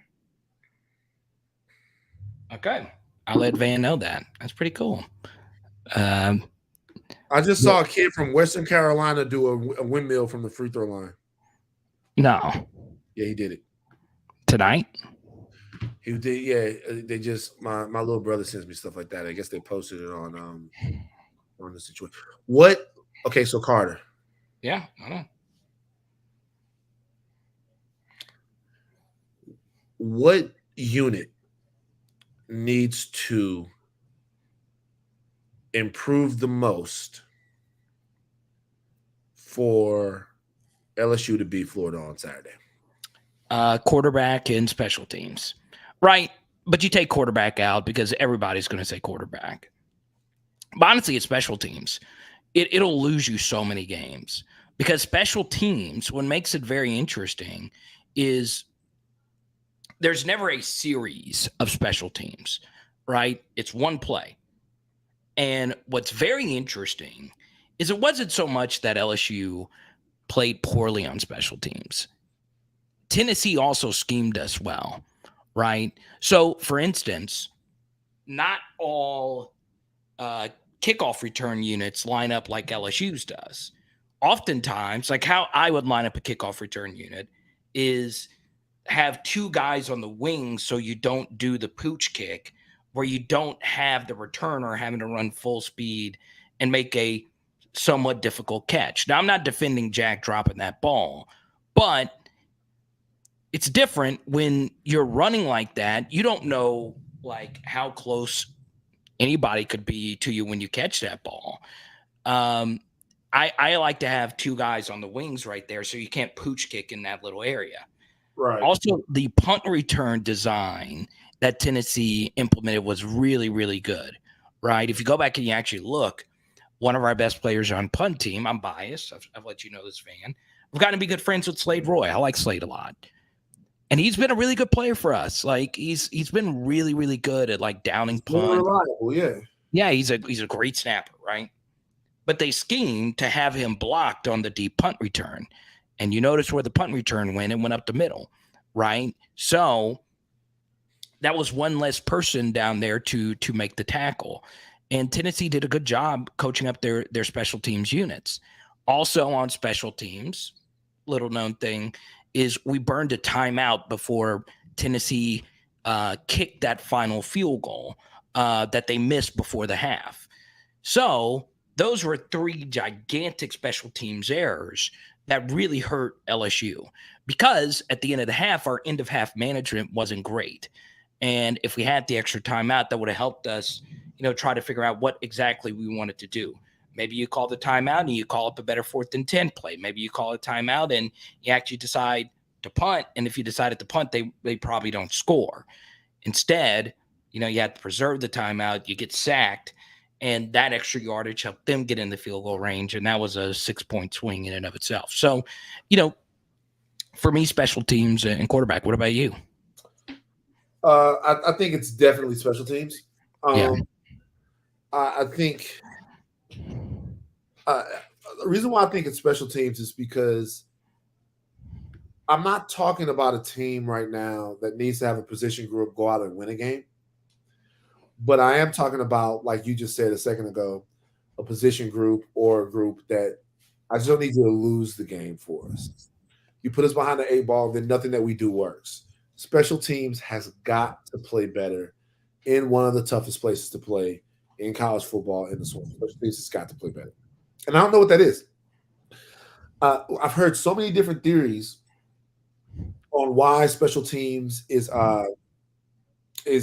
failing. And Moscona said something that obviously everyone knows, that it's all different parts of special teams. It's the punt coverage. We've failed in every single one. We've kicked bad punts. We've been bad on punt coverage. We've had kicks blocked. We've muffed punts. You know what I mean? So it's every part of it. It seems as if we're struggling in, and I don't know what you attribute that to. Like it's been a while since I've watched any position group at any school fail totally. Like you can't do nothing. You did, by the way. Kelly B. You did. So it's just it's an interesting conundrum. A lot of people are saying O-line though. I see it right there. Yeah. So before we go night, I got an early flight in the morning. What's going on in your world, man? I'm doing my thing, Carter. It's not about you. Hold on for a second. Let me set you straight, Carter. Okay? It's not about me. It's about Power Hour LSU. When I come on here, I'm not coming on here to plug anything. I know. I'm not coming on here to be Van Lathan, the media guy. I'm coming here to sit at the feet of the king. And that's you. It's Power Hour LSU time. I'm not plugging anything. Don't go to any of my stuff. Hey, listen to me, you guys. We sold some books. Don't buy a book. Don't go to my stuff. Don't support anything. You know who you need to support? You need to support the LSU Tigers. You need to support Power Hour LSU. The next time I get on here, I might drop a $2,000 super chat. You never know what I'm liable not to do. It's about Power Hour. How dare you ask me? How dare you fix your mouth to ask me what I'm doing? We support each other. It's about what you're doing, and it's about what they're doing. That's the most important thing right there. I just want that team to win. Everybody's happy. So I won't mention any of the 1,000 projects you have going on. Only doing a show with 50 Cent. No big deal. Yeah. No big deal. Hosting the show with 50 Cent. No big deal. I'm hosting my own television show. It's not a big deal. None of that matters. What matters? This helmet. Louisiana State University, the alma mater of my mother. You know what I mean? Shout out to Mr. Temple, a friend of mine. LSU. I grew up in the shadows. Right off Nicholson Drive. These guys are my guys. This is what matters. You know what I mean? This is what matters right here. The stately oaks and broad magnolias. Yes, this is what matters. Okay, boom. That's it, man. I'm excited. I'm excited about the game. You have a fun time, man. I'll be calling you daily to get my daily dose of football knowledge, and I'm so happy you're my friend, brother. All right, buddy. We'll talk soon, man. Peace. Cheers. It's Van Lathan. Right there, big supporter of the channel. Pete's better than Polian. By the way, he does hate it when I plug his stuff, but you can go buy his book, Fat. What is it? The titles: Fat, Lazy, and Transformation of Van Lathan. I didn't say that right. He's also got a show coming up. He's hosting with 50 Cent. So yeah, no big deal. And he's got 1,000 other things going on. But he doesn't care about any of those things as much as he cares about LSU football, which is why, he and I become friends. Well, I become friends with a lot of you, right? Should be a fun trip. So, as we always do, in the next 5 minutes, I'll answer as many LSU-related questions. Don't forget, one thing you can do is go follow Van on social media, at Van Lathan on Twitter. And, yeah, we had you guys, if it wasn't for him, you wouldn't have seen my haircut.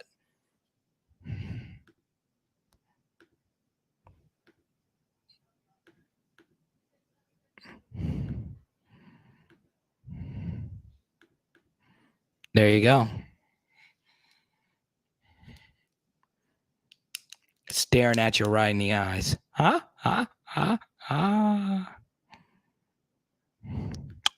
I think that would be forced to make a switch, yes. But hopefully that changes.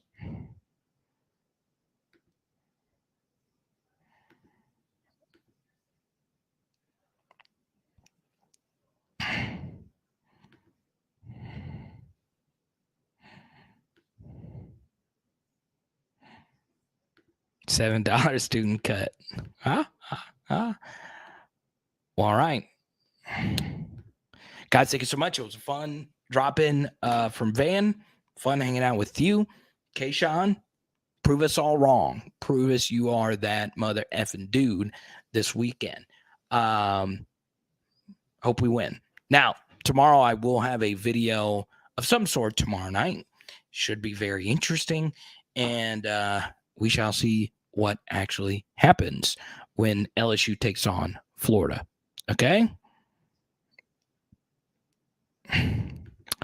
Yeah, Carl, there's really not a whole lot you could say. I talked to a few players about this, and yeah, when you do a players only meeting, I mean, what are they going to say that they don't know that they need to fix already, right? There you go, Jordan. Field Museum.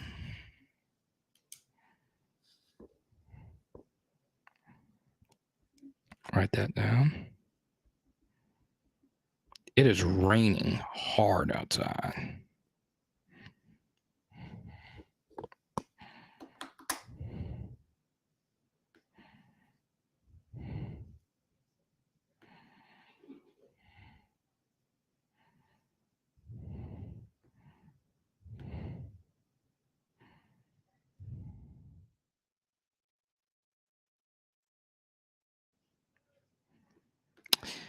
Yeah, it's a good one, Pegasus, too.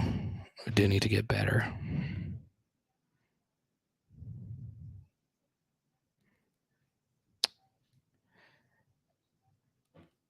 I would say the Denbrock offense has been more saddening, but at the same time, I kept bringing up the ladder that it was going to take some time to get this thing fixed, which is fine, right? But I'll say this, and Jordan, thank you for the super chat again. I'll say this, Fonz, about the fan base thing, right? The thing about the fan base quote is I feel like LSU YouTube and LSU Facebook are two completely different things. Now, I've talked with people that have built huge audiences on Facebook, and one of those is Blake. Blake has a huge audience on Facebook. And I kind of want to start a Power Hour LSU Facebook because Facebook is so freaking big, right? It's got so many eyeballs. But I also feel like there's so much in these big LSU groups where there's 3 posts a day about Does anybody know what channel and what time the LSU game will be on? So, yeah, I think, there were a fair amount of people that did say, hey, we are going to win 10 games. Hey, and that's fine if you objectively thought. But then there's also, your delusional fans that think that. But I kind of want to start an LSU, Facebook group. But man, you do get like, and I used to post LSU content on Facebook, and I've seen it. I honestly, there's times I'll see an LSU Facebook thread, and it's crazier than stuff that you think than you'll see like on LSU message boards. So it's crazy. Now, as Jared pointed out, we're not out of the SEC championship yet. You went out, you're there.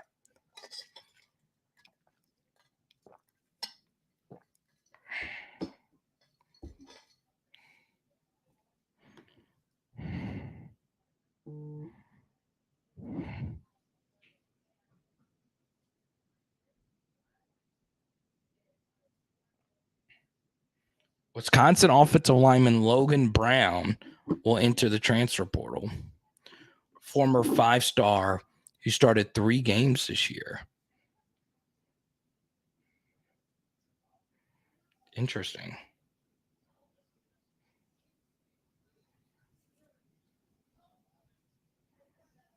Oh, he's a year 4 guy.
I'll tell you, Lane Kiffin's social media is so interesting.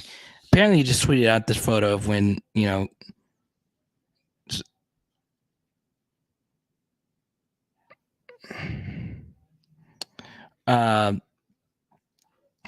before like the Tennessee game, before he left Tennessee to go to USC.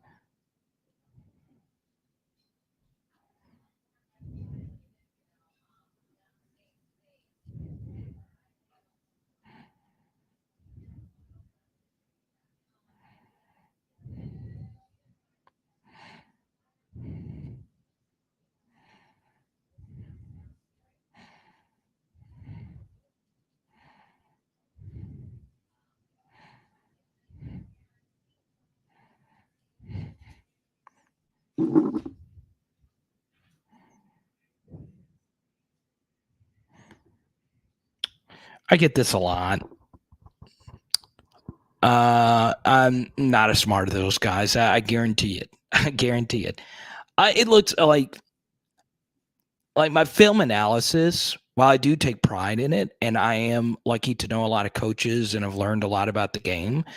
And look, I've had players reach out and say, wow, you're really good at this.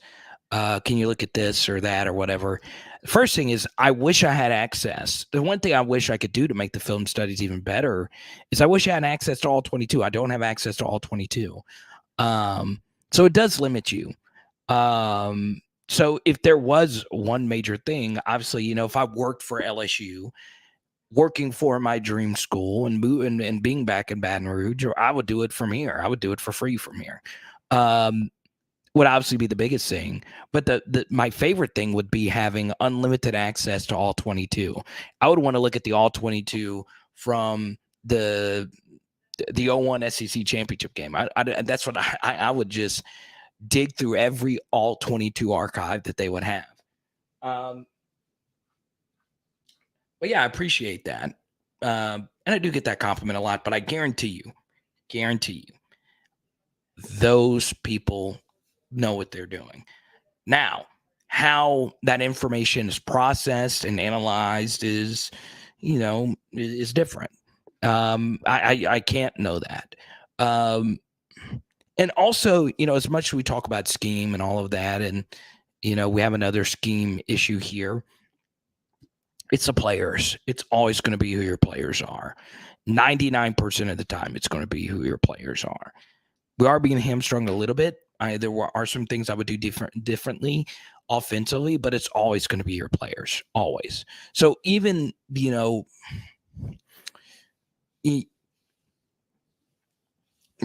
if I was hired to do any of that, the difference I would make, hopefully, if I ever had the opportunity to do something like that, hopefully I would make a major difference. But in theory, your players are who move the needle. Your head coach, your coordinators, your players.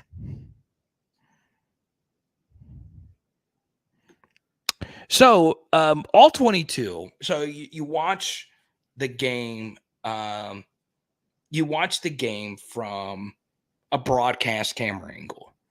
All 22 is where you could see all of it. So players look at all 22. Coaches look at all 22. And it's not just the all 22. It's the end zone camera angles. So it's two camera angles that coaches look at. See all 22, which you're able to see all the players at once, and it's the end zone camera angle. So, yeah, but I would like an opportunity to, see what I could do. But there's still a lot for me to learn. There still is. There are so many these passing concepts that are just way above my head, to be quite honest. I understand them. I understand what these different things are and what they're intended to do, but there's so much, right? You might think I know a lot, but players that played the game at a high level know way more than I do, as do coaches who have coached pretty much, at any level. But yeah, I appreciate that. I really do. Dream job to work at LSU with those facilities and the cafeteria, honestly. I've seen a lot of those Michael Johnson videos. He's the head chef at LSU. That dude is crazy. Yeah, if anybody at LSU wants to reach out, tell them to, give me a shout. Well, all right. I will go ahead and sign off. We do have a long day tomorrow. We shall reconvene with a video tomorrow, and Saturday will be game day. Okay. Once again, no live stream tomorrow. Go to add Van Lathan on Twitter and let him know. Okay. Eddie! Power Hour LSU Bam. How probably tomorrow around 6-ish. It just depends. And tonight, some Detroit style pizza. Let's go. Let's go.